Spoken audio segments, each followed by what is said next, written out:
Welcome to Kenton Teaches. Enjoy the video.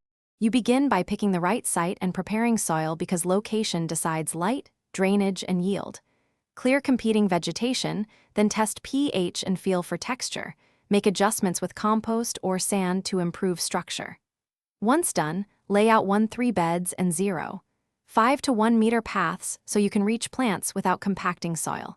Make sure to place beds for sun exposure. Installing a simple drip line now saves time later and sets the garden's backbone.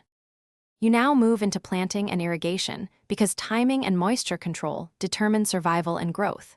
Read seed packets for depth and spacing, and plant seedlings so the root crown sits at soil level. This prevents rot. Stagger plantings every 2-3 weeks for continuous harvest and group plants by water need.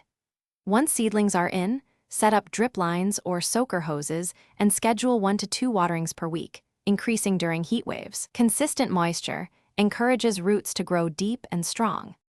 You finish by maintaining health, harvesting at peak, and resolving problems quickly so productivity stays high.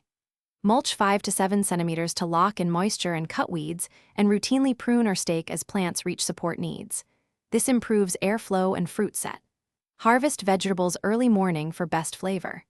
If things go wrong, plants wilting or pests appearing, first check soil moisture, then inspect undersides of leaves for eggs. Make sure to use targeted organic controls before broad treatments to protect beneficial insects.